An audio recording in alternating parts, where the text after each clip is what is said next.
Welcome to the Deep Dive.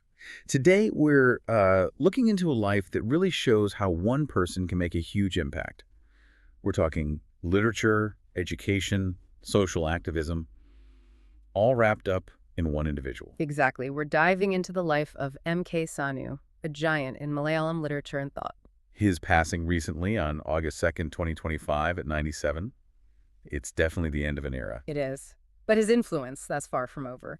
What we want to do today is really get to the heart of his contributions, give you those aha moments about just how wide-ranging his work was. Yeah, and make it clear why his legacy matters, even if you're not deeply familiar with, say, the specifics of Malayalam literature. We want to bring the places, the times, the person to life for you. Absolutely. It's a solemn moment, his passing in Kochi, no doubt.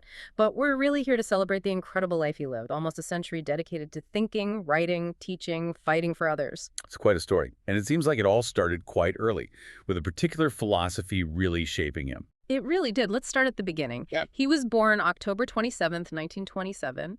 The place was Thampoli in Alappuzha, a coastal village. Right. Alappuzha, born at MC Kesavan and KP Pavani. So those roots, that specific place, Sampoli, must have had an atmosphere. Definitely. And woven into that early environment was the profound influence of Sree Narayana Guru. His teachings were absolutely fundamental to Sanu's developing worldview. And Sree Narayana Guru, for anyone listening who might not know, he was a really pivotal figure in Kerala, wasn't he? A major social reformer. Oh, huge. His whole philosophy was about equality, one caste, one religion, one God for man. Challenging the old hierarchies, working for the upliftment of, well, everyone, especially marginalized groups.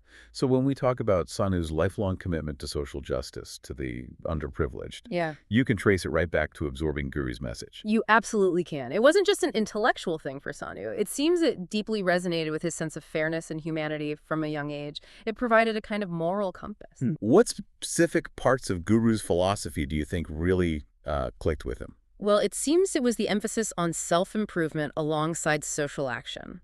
Guru preached compassion, breaking down barriers, but also personal growth.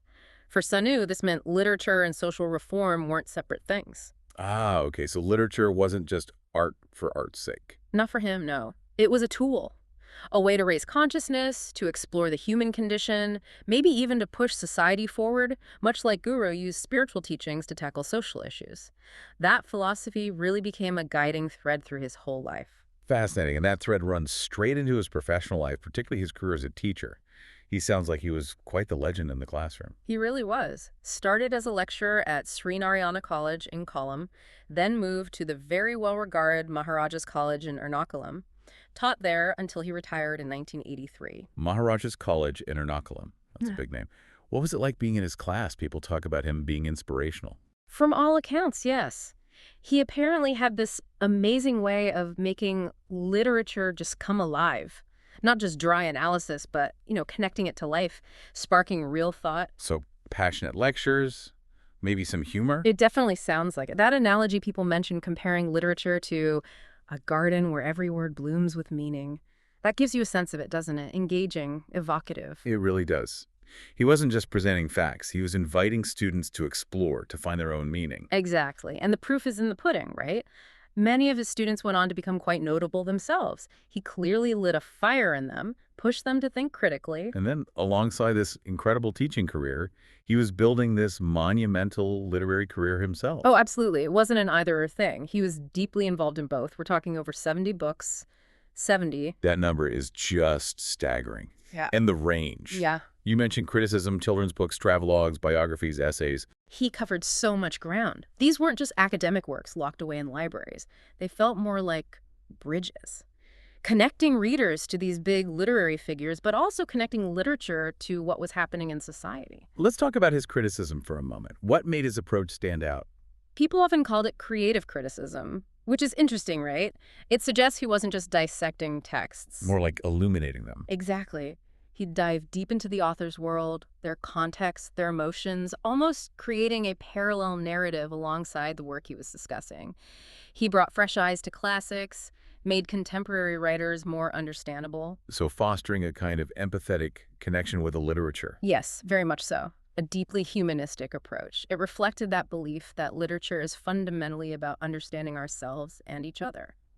And he did that incredibly well with his biographies, didn't he? Yeah. Making these iconic writers feel, Mhm. well, human. Absolutely. Think about his book on Changampluza Krishna Pillai, Natutrangalu Snahabwajnam, back in '88.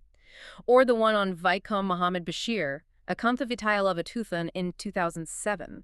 How did he do it? How did he make figures like Bashir, who can seem almost mythical, feel so relatable? Well, it wasn't by glossing over complexities, it was by exploring them. He dug into their struggles, their doubts, the experiences that shaped their unique voices.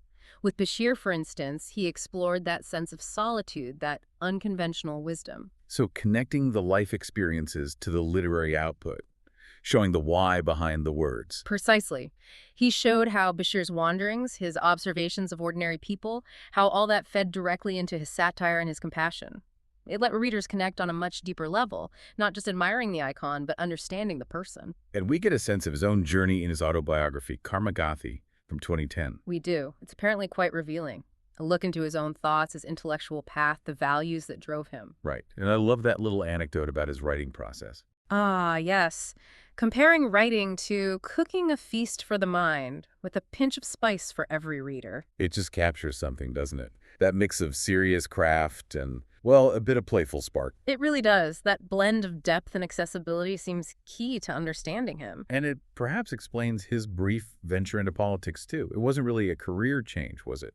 More like another way to practice his activism. That seems like a very fair way to put it. He was elected to the Kerala State Assembly in '87, representing Ernakulam, importantly as a left independent. And independent, so not strictly tied to one party doctrine? Exactly.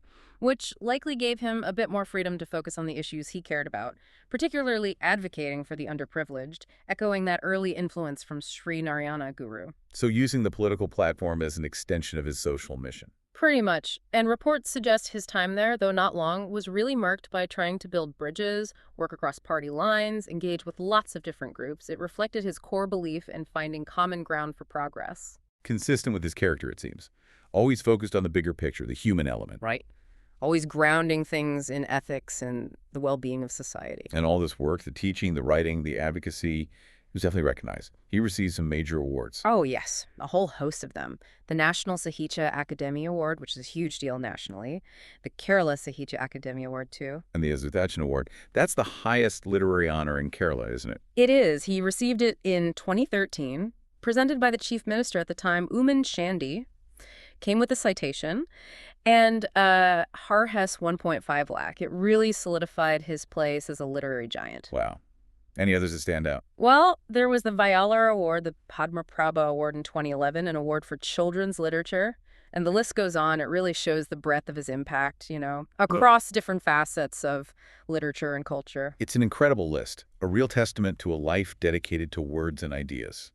And behind the public figure, there was a personal life, too, a family man. Indeed. He had a long marriage to N. Ratnama. Sadly, she passed away just the year before him in 2023. That must have been difficult, and he's survived by his children. Yes, 5 children, 2 sons, M.S. Ranjith, who's retired from Cochin Port, and M.S. Harris, working in Dubai, and 3 daughters, M.S. Rekha, M.S. Geetha, retired from St. Paul's College, Kalamassery, and M.S. Sita, retired from the Social Justice Department, along with their families, of course. It paints a picture of a full life, both public and private. It certainly does. And his final days. It sounds like it was quite sudden, resulting from an accident. Yes, the reports mention complications after a fall at his home, Santya, in Karakumuri. He fractured his hip bone. He passed away on August 2nd, 2025, around 5:35 p.m. in a private hospital in Kochi. Such a fragile end, in a way. A reminder, isn't it? It is. But the farewell reflected the respect people had for him. His body was brought back home to Karakumuri the next morning, August 3rd. And then there was public homage. Yes, at the Ernakulam Town Hall, from 10 a.m. to 4 p.m., allowing the community's students, readers, colleagues, admirers to pay their respects. A real outpouring, I imagine. A chance for people to say thank you, perhaps. Exactly. Then the funeral was held at Ravipuram Crematorium later that evening at 5 p.m., a final, dignified farewell. So, wrapping this up, M.K. Sanu's life truly was this rich tapestry. Literature, teaching, social action. All woven together with this deep sense of purpose. Absolutely. 97 years. It's the end of a remarkable chapter physically. But his voice, his ideas, they're not going anywhere. They'll continue to resonate deeply within careless culture and beyond. It makes you think, doesn't it?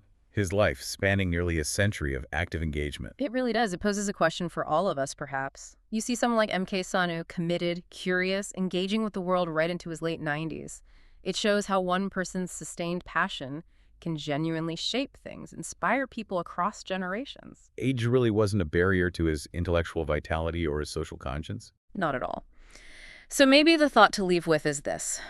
Looking at his incredible, multifaceted life, the teacher, the writer, the activist, the thinker, what part of that most inspires you? What sparks your curiosity to maybe dive deeper into your own passions or engage more with the world wherever you happen to be on your own journey? Something to definitely think about. His life certainly offers plenty of inspiration.